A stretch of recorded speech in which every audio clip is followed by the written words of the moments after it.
Good afternoon, friends. May I first request you to settle down, keep your telephones on silent mode. We have the Honorable Minister with us of Communications and Information Technology, Shri Ravi Shankar Prasad ji, and also the Railway Minister, Shri Suresh Prabhu ji. They will brief you on today's cabinet decisions. The opening remarks will be made by the Communications and Information Technology Minister, after which we will take a few questions, but I would request you to restrict your questions only to the cabinet decisions. So otherwise we follow the points of order, so over to you. मित्रों नमस्ते।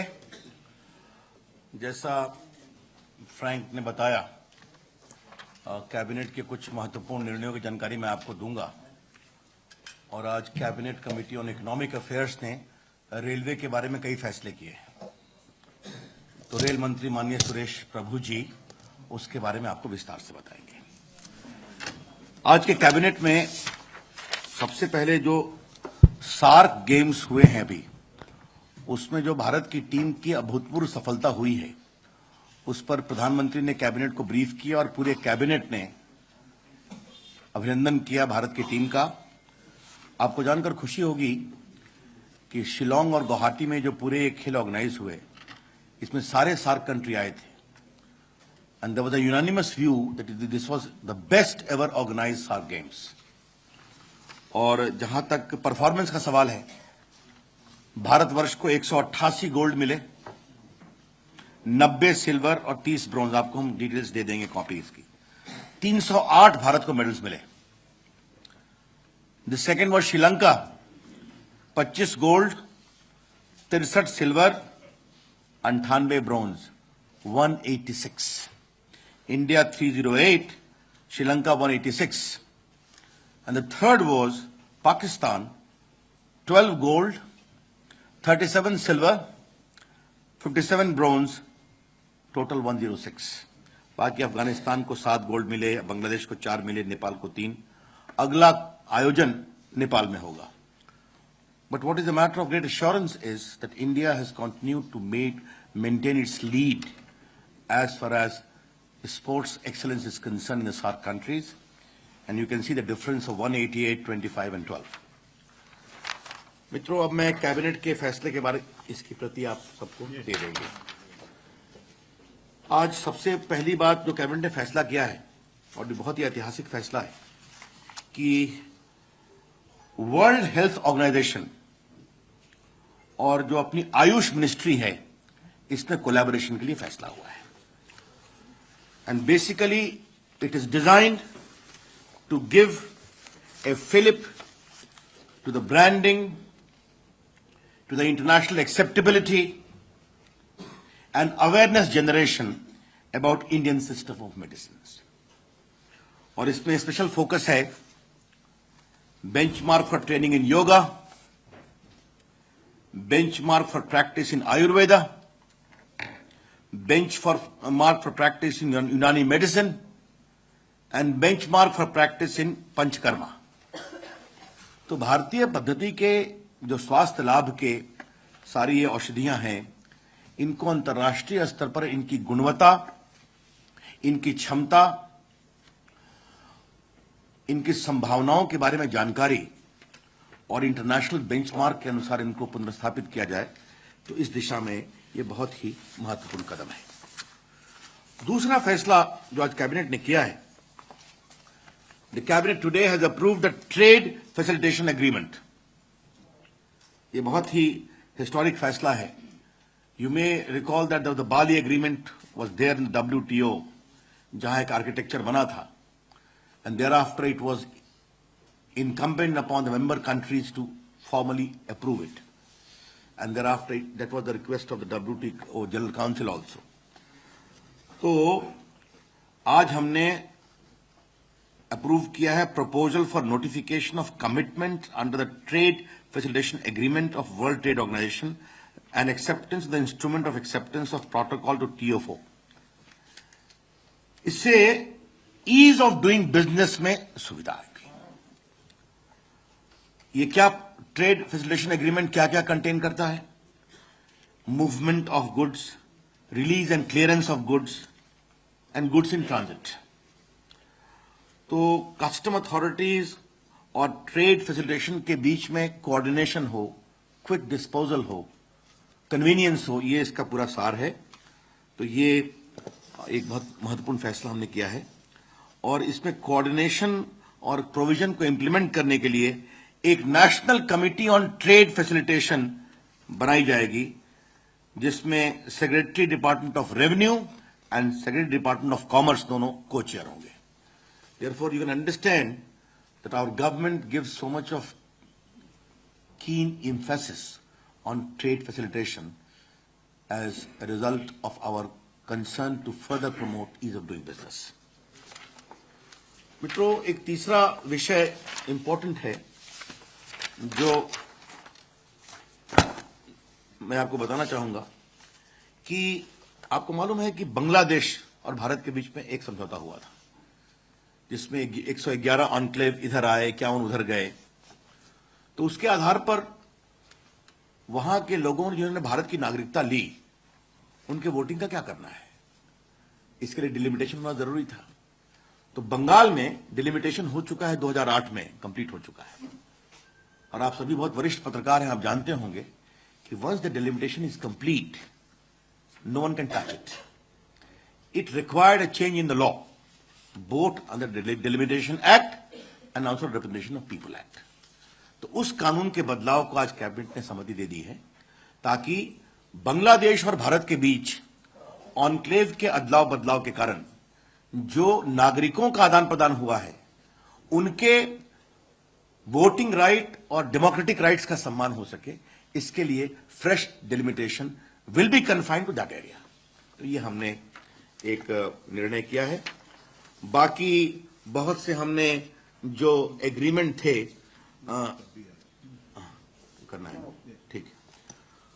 उसके बाद बहुत सारे आपके memorandum of understanding थे various countries और भारत के बारे में, एग्रीकल्चर में रिसर्च को लेकर करके।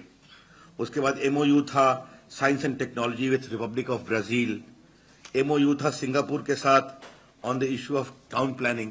तो इसको आज कैबिनेट ने अप्रूव कर दिया, जो पुराने एमओयूज थे। और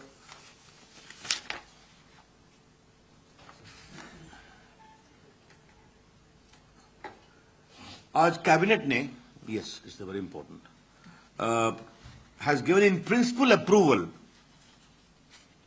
to the LIGO India mega science proposal for research on gravitational waves.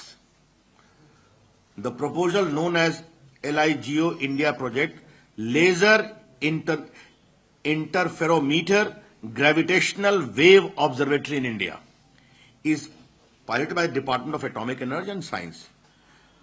अब इसमें आप देख लें कि this approval coincides with the historic detection of gravitational waves a few days ago. Indian science research is so fast.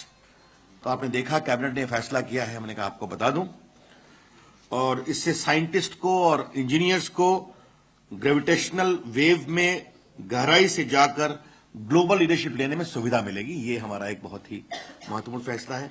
तो cabinet के महत्वपूर्ण फैसलों की मैंने आपको जानकारी दे दी। इसके बारे में एक नोट है जो आपको मिल जाएगा अलग से। अब मैं मित्र सुरेश जी से आग्रह करूंगा कि रेलवे के बारे में जो निर्णय हुए हैं उससे माननीय पत्रकार मित्रों को अवगत कराएं। ठीक है, आज cabinet committee on economic affairs ने डबलिंग और थर्ड लाइन, जिसपे हमारी सबसे ज्यादा प्राथमिकता है, क्योंकि वहां बहुत जल्द नतीजा भी निकल आता है, कॉस्ट भी कम होती है और लोगों को राहत भी ज्यादा मिलती है और रेलवे को आमदनी भी बढ़ती है। ऐसे 6 प्रोजेक्ट को आज मान्यता दी, जिसकी कुल मिलकर लागत 2474 करोड़ होगी, 2474 करोड़।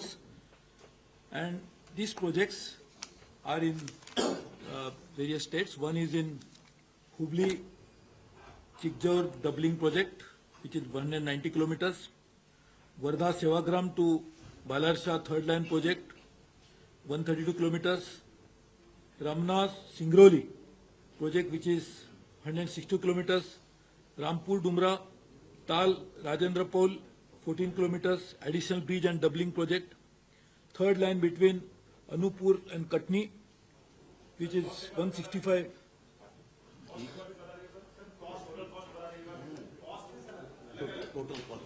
Total cost is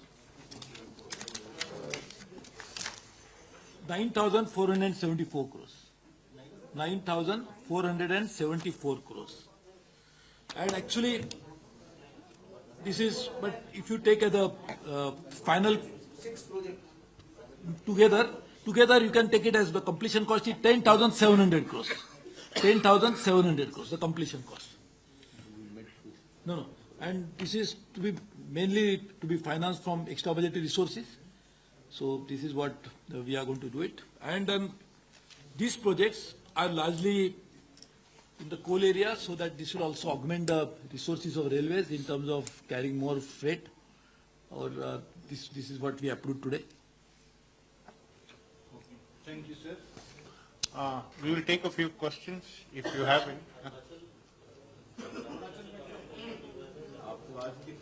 मैं ऐसा मान के चलूं कि आपको आज के कैबिनेट के हमारी उद्घोषणाओं के बारे में कोई सवाल नहीं पूछना है?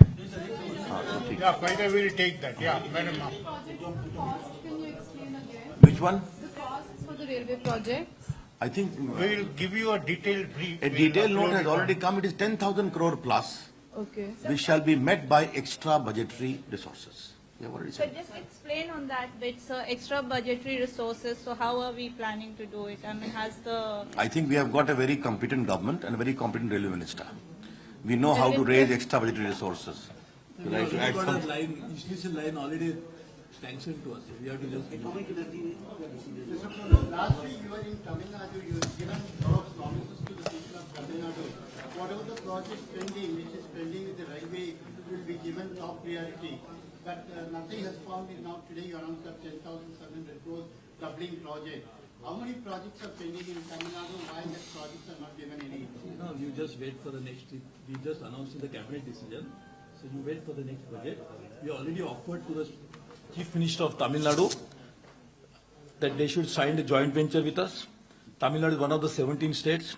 If they sign joint venture with us very quickly, we can also undertake more projects. Yes. No, she has to ask some question. Hello, you have to ask some question. You also raise your hand. No. Richa. Atomic energy के जो decision हुआ है उसके बारे में जरा details नहीं, देखिए ऐसा है। साइंटिस्ट एंड इंजीनियर्स को लेकर जी, मेरा खाली कहना यह है कि ये जो प्रोजेक्ट है ये laser interferometer gravitational wave observatory in India, ठीक है, इसका नाम हुआ लीगो इंडिया प्रोजेक्ट शॉर्ट में। बाकी आपको रिटन स्टेटमेंट मिलेगा तो उसमें ये लिखा हुआ है। इसमें क्या है कि हम ये एटॉमिक एनर्जी और डिपार्टमेंट ऑफ साइंस मिलकर इसको चला रहे हैं और ये आपको मालूम है लगभग 8 किलोमीटर का बीम बनता है। A lot of engineers and scientists will get exploration to showcase India's benchmark in this field of research. तो उस दिशा से रिसर्च के दिशा में भारत एक दुनिया की बड़ी ताकत बने, इसका एक बहुत बड़ा प्रयास है। रविशंकर जी, आपने अभी WTO के बारे में बताया कि आपने एग्रीमेंट किया है जिससे ईज ऑफ बिजनेस होगा, लेकिन जो अपोजिशन का लगातार कहना है कि ऐसा माहौल नहीं कि ईज ऑफ बिजनेस हो सके और श्वेत पत्र तक की मांग कर रहे हैं। तो जिस तरह का माहौल पे लगातार टिप्पणी है, जाहिर तौर पर ऐसे में निवेश नहीं आ रहा है। देखिए, विपक्ष अपनी बात कहता है, उनको आलोचना करने का अधिकार है और हम काम करते रहते हैं। कभी अलग से विस्तार से बात करेंगे। मुझे आपको बताते हुए बहुत खुशी हो रही है कि इस मुल्क में अब 10 करोड़ मोबाइल फोन बन रहे हैं। मैं आज ये कहना चाहता हूं और one of the fastest growth rate है और जिस इलेक्ट्रॉनिक का मैं मिनिस्टर हूं इसलिए बता रहा हूं और जिस तरह दुनिया की बड़ी बड़ी कंपनियां यहां आ रही हैं, इन्वेस्ट कर रही हैं, यही अपने आप में संकेत है कितना रेलवे का काम हो रहा है। आज देश में 100 करोड़ मोबाइल फोन हो गया है, इंटरनेट 40 करोड़ हो गया है। आपका सिग्नल नहीं आता होगा, छोड़ दीजिए, बाकी काफी इंप्रूव हो रहा है सर। हम उसको भी सुधार रहे हैं। और एक मिनट, मैं उसको भी सुधार रहा हूं। ये तो बिल्कुल एक हमें विरासत मिली है, काफी सुधरा, आगे सुधारेंगे। तो हमारा कहना है आलोचना करना तो करते रहेंगे, हम अपना काम करते हैं। ये रेलवे बढ़ा रहे हैं, बाकी सड़कें बन रही हैं, हम अपना काम करते रहेंगे विज्ञान के पीछे। Sir, as per Andhra Pradesh Reorganization Act, assembly constituencies reorganization should take place, sir. Any decision regarding? No, it was not the agenda today. Yeah. तो जो डिलिमिटेशन वाला आपने कहा था, चूंकि शायद 1-1.5 लाख लोग ही आ रहे होंगे, तो डिलिमिटेशन की आवश्यकता कहां पे पड़ रही है सर? देखिए, भारत के जो कानून है चुनाव का, उसमें अब वो भारत के नागरिक बन गए, तो आप उनको किसी न किसी क्षेत्र में डालेंगे ना, उनको वोटिंग का अधिकार देंगे ना, तो आप कुछ भी नहीं कर सकते क्योंकि डिलिमिटेशन बंगाल में कंप्लीट हो चुका है। इसलिए उनको अपने चुनाव के नागरिक अधिकार देने के लिए वो किस किस क्षेत्र में बटेंगे, डिलिमिटेशन जरूरी है। पूरे राज्य में Only that idea. So just now you said that the cabinet has given okay to trade facilitation agreement in the backdrop of an initiative for ease of doing business. Now, sir, a telecom company, Vodafone, has been yesterday slapped or reminded about a tax carrier of 140 billion rupees, and the company has taken very serious objection to it. So will you kindly like to react? I'm sure the government in the Department of Revenue will respond to it. This was not an agenda in the cabinet today. I can only inform you that in the past, many decisions have been taken by the government in the favor of the company also. There was a decision in tax matter of Mumbai High Court. The government did not choose to appeal against that. Therefore, those are in what circumstances this has been issued. What are the nuances? I think the Revenue Department will explain that. Sir, Sark Kings was also not on the agenda, but it was discussed. Was the crisis in JNU discussed by the cabinet? No, it was not discussed. And let me tell you very clearly and categorically only two things. The entire matter is under investigation. The police commissioner hardly half an hour ago came on the television, explained everything about both the cases, what happened with the press people, which I have yesterday myself condemned it, what happened with the press people. Therefore, both are under investigation. I have not to comment, nor I need to comment, except to say one thing. And what is that? Jawaharlal Nehru University is a very premier institution of India, widely respected also.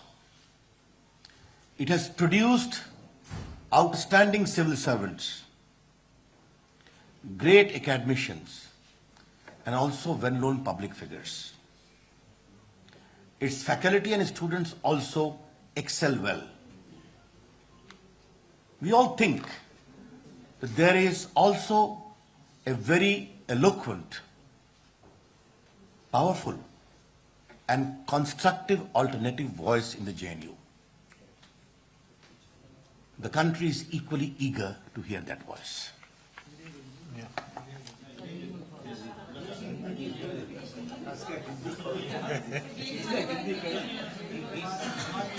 Jawaharlal Nehru विश्वविद्यालय देश का एक बहुत ही प्रतिष्ठित विश्वविद्यालय है, जिसकी एक देश में गरिमा भी है, एक केंद्रीय विश्वविद्यालय है। ये टैक्स पेयर्स के पैसे से चलता है। हम सभी जानते हैं कि पिछले कई वर्षों में जेएनयू के द्वारा देश के कई प्रतिष्ठित प्रशासक पैदा हुए हैं, जिन्होंने आईएएस, आईएफएस, आईपीएस में बड़ा नाम किया है। जेएनयू से बहुत बड़ी संख्या में अच्छे एकेडमिक्स भी निकले हैं, जिन्होंने शोध और शिक्षण दोनों में बहुत ही अच्छा नाम किया है। वहां के विद्यार्थी भी पढ़ने में अच्छा नाम करते हैं, हमें मालूम है। हम ऐसा समझते हैं कि जवाहरलाल नेहरू विश्वविद्यालय परिसर में एक वैकल्पिक आवाज भी है, जो प्रभावी है, सशक्त है और रचनात्मक है। देश उस आवाज को भी सुनना चाहता है। Okay. Well, as far as Arunachal is concerned, there is some privilege exchange between the governor and the president, which we cannot disclose. Thank you. Thank you, sir. Thank you, friends.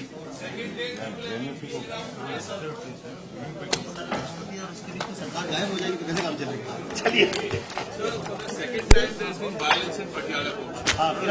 What are you doing? Up and down.